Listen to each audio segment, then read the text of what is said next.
Hola, mi nombre es Kabir Martínez. Mejor, ¿no? Hola, mi nombre es Kabir Martínez y hoy tenemos un video nuevo. Aún siendo muchos, somos un cuerpo. Y como ya vieron en el título, este va a ser un estudio. No lo considero más... Lo considero más como un resumen, un breviario. Por eso le puse Apocalipsis, un breve resumen. Porque cuando yo intenté armar este estudio era para adolescentes. Y consultando con un amigo acerca de este tema, de cómo darlo, por dónde empezar. La verdad es que yo considero que esos temas son un poquito complicados. Pero un consejo que él me dio es: no lo des.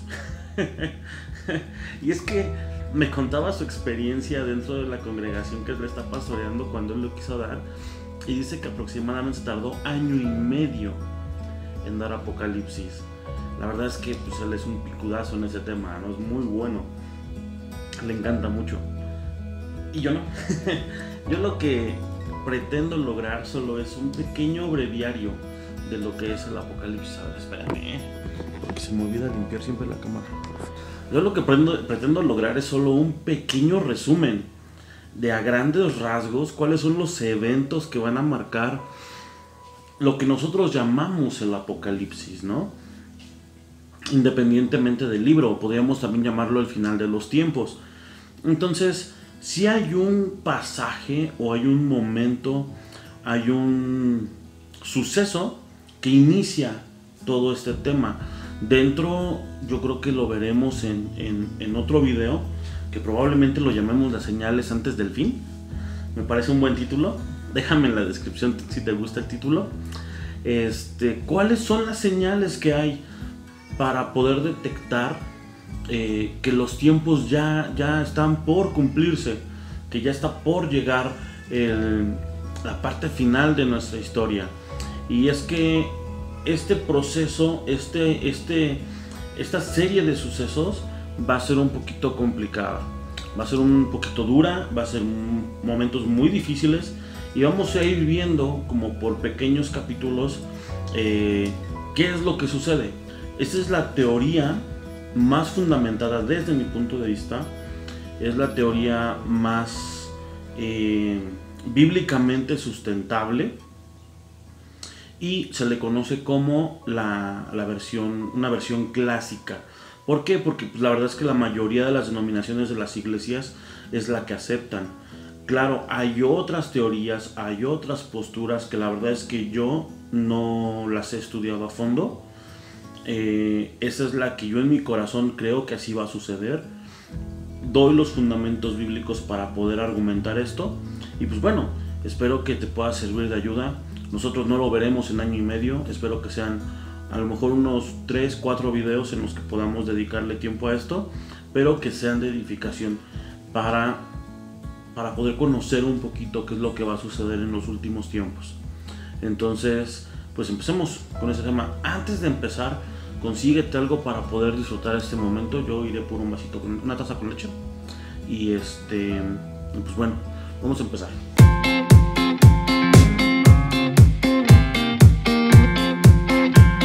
El primer acontecimiento es el arrebatamiento.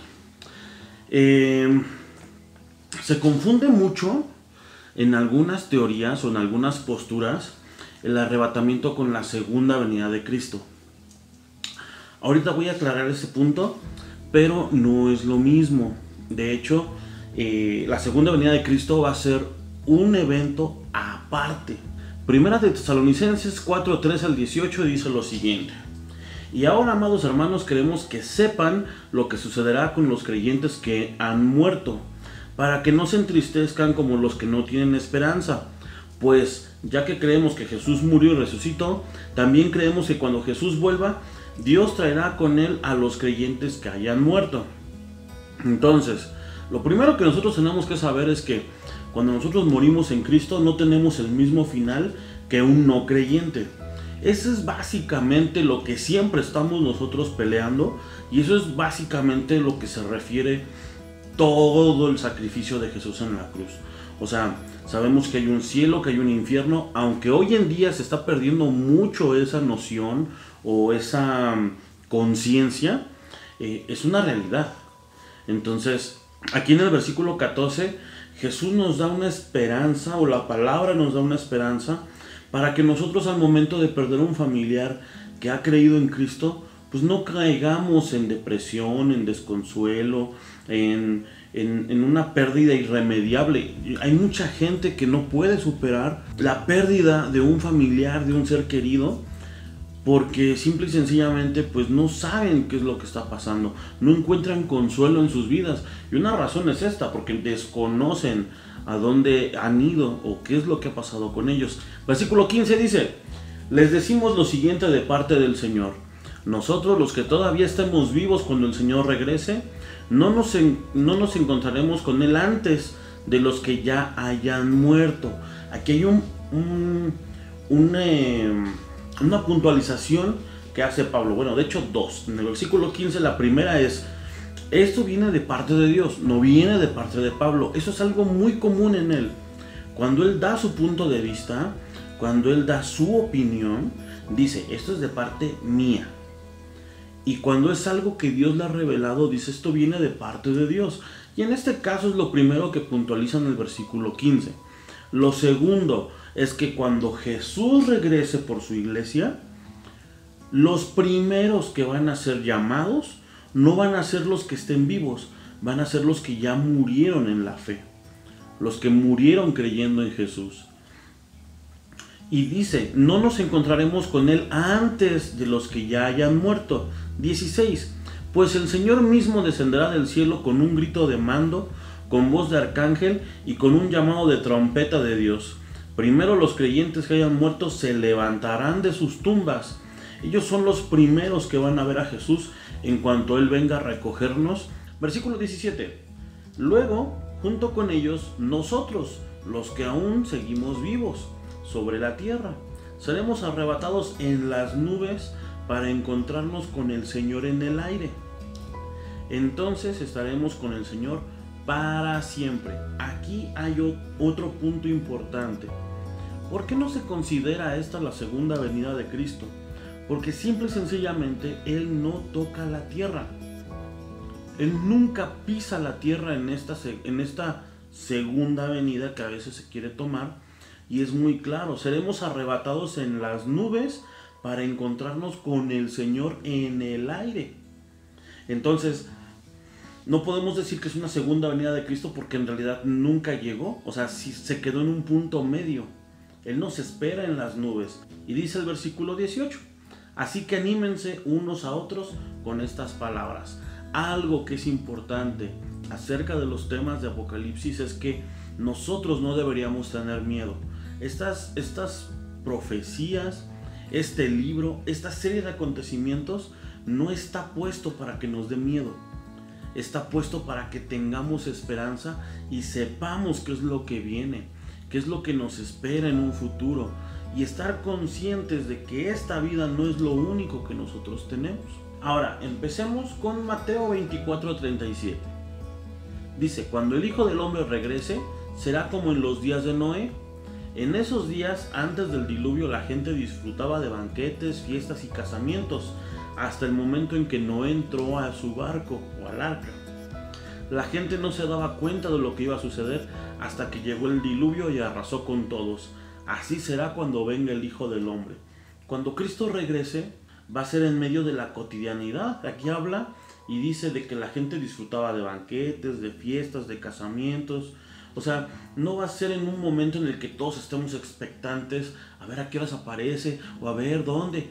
No, va a ser un momento en el cual ¡fum!, desaparecimos y nos vamos. Dice el versículo 40: 2 hombres estarán trabajando juntos en el campo, uno será llevado y el otro será dejado. 2 mujeres estarán moliendo harina en el molino, una será llevada y la otra será dejada. El verso 42: así que ustedes también deben estar alerta, porque no saben qué día vendrá su Señor. Entiendan lo siguiente: si el dueño de la casa supiera exactamente a qué hora viene el ladrón, se mantendría alerta y no dejaría que asaltaran su casa. Versículo 44: ustedes también deben estar preparados todo el tiempo, porque el Hijo del Hombre vendrá cuando menos se lo espere. Entonces, puede ser que la gente esté planeando un matrimonio, una fiesta, una comida, una celebración, y de repente, o sea, eso ya no se cumplió. Jesús vino y se llevó a mucha gente, los creyentes, la iglesia. Porque algo que leímos en Tesalonicenses es que estaremos juntos con Él para siempre a partir de ese momento. Ya no habrá separación de Dios. Muchos creen que esto ya se inició. Algunos piensan que esta parte de Apocalipsis o esta parte de la gran tribulación ya la estamos viviendo. Y vamos a ver a lo largo de estos videos que no es así. O sea, algunos creen que esto es muy feo, pero lo que va a pasar va a ser todavía mucho peor. Faltan muchas cosas que se van a cumplir y muchas cosas más que vamos a estar viendo. Hay otro periodo que se llama la gran apostasía.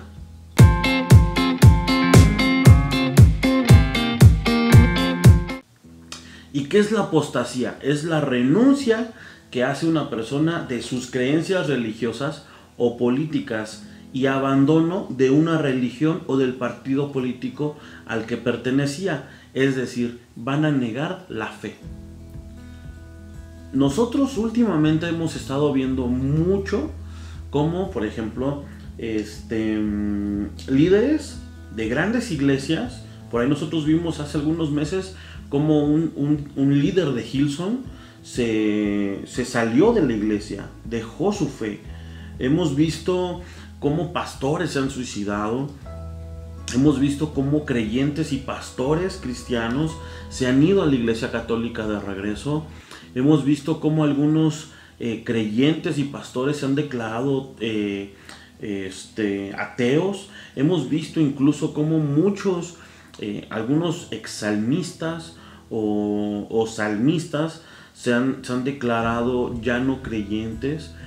Y es una serie de cosas que nosotros podríamos decir, wow, o sea, se está cumpliendo. Sí, es una de las señales, pero va a haber un momento de una gran apostasía durante la gran tribulación, después del arrebatamiento.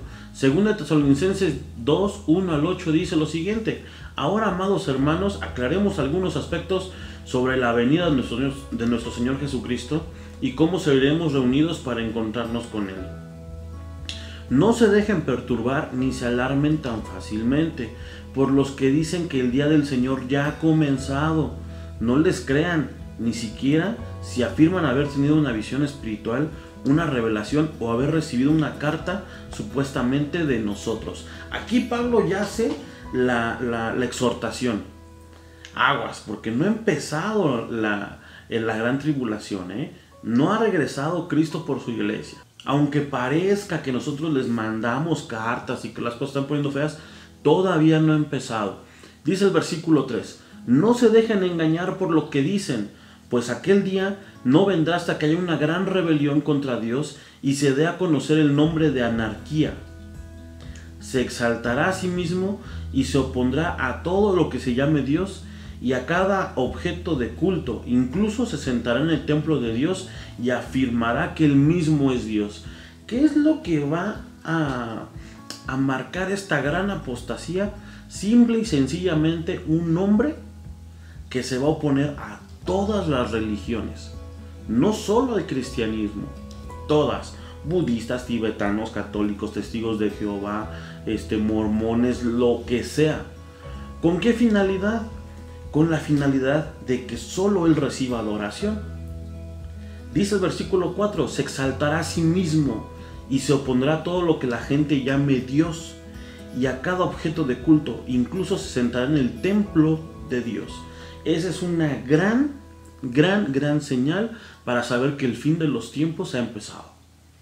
El primero va a ser cuando la gente sea arrebatada, la iglesia de Cristo sea llevada. Hay películas como Dejados Atrás, Apocalipsis 1, 2 y 3 y otras series de películas como Ladrón en la Noche, que son películas un poquito viejitas, pero de una u otra forma demuestran o tratan de de ejemplificar, de significar, de ilustrar cómo será ese momento. Si tú tienes oportunidad de verlas, te recomiendo que las veas. Muchas las encuentras en YouTube. Trataré de dejar los links en la descripción del video para que puedas checarlas.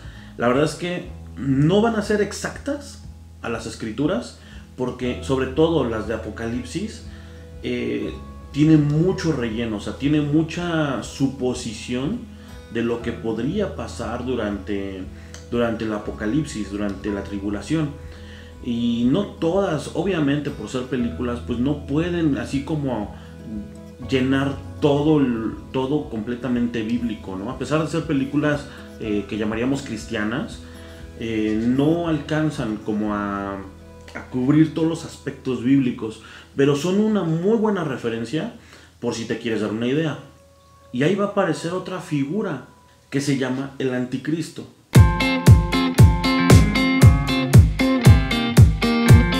Aunque es un personaje muy fundamental en esta parte de la historia, también Jesús llama Anticristo a todo aquello que se opone a Dios. Entonces podemos entender el Anticristo bíblicamente como una persona y como una actitud o un movimiento. Segunda Tesalonicenses 2, 5 al 8 dice lo siguiente: ¿no se acuerdan que les mencioné todo esto cuando estuve con ustedes? Y ustedes saben qué es lo que lo detiene, porque solo puede darse a conocer cuando llegue su momento, pues esa anarquía ya está en marcha en forma secreta y permanecerá secreta hasta que lo detiene se quite de en medio. Entonces el hombre de la anarquía será dado a conocer, pero el Señor Jesús lo matará con el soplo de su boca y lo destruirá con el esplendor de su venida. Aquí es importante, el Anticristo es un personaje que no puede aparecer, ya se está moviendo de alguna manera y nosotros podemos ver que algunas de sus influencias pues ya aparecen. ¿Cómo nos damos cuenta de eso? Bueno, tenemos leyes que van en contra de la vida, tenemos leyes que van en contra de los mandamientos de Dios, y no lo digo porque nosotros debamos imponer la Biblia a los demás, lo digo porque incluso si hacemos un poquito de memoria, nuestros abuelitos, nuestros bisabuelitos tenían principios de moral apegados a la Biblia, que a lo mejor algunos de ellos ni siquiera sabían que estaban ahí escritos, pero los conocían, los practicaban, sin saber a veces de dónde venían. Y hoy en día, pues todos los conceptos han ido cambiando. Bien dice la Biblia que en esos tiempos llamarían a lo bueno malo y a lo malo bueno. Hoy en día es admirable que alguien diga que está atrapado a una mujer en el cuerpo de un hombre y le dicen valiente y le dicen audaz y bravo y felicidades, y cuando tú te paras ante alguien y dices que eres hijo de Dios, te toman como loco, como fanático, te toman también como un ignorante, como un autoritario. Cuando le dices a alguien que tiene que cambiar su vida porque eso no le lleva a nada bueno, te toman como alguien opresor. Y son ese tipo de cosas las que van cambiando. O sea, de una manera secreta ya se va instaurando ese tipo de situaciones. Lo hemos visto en los cambios de leyes que hay en nuestros países en América Latina. Y no solo en América Latina, sino en el resto del mundo. O sea, hay muchas leyes que ya empiezan, por ejemplo, a permitir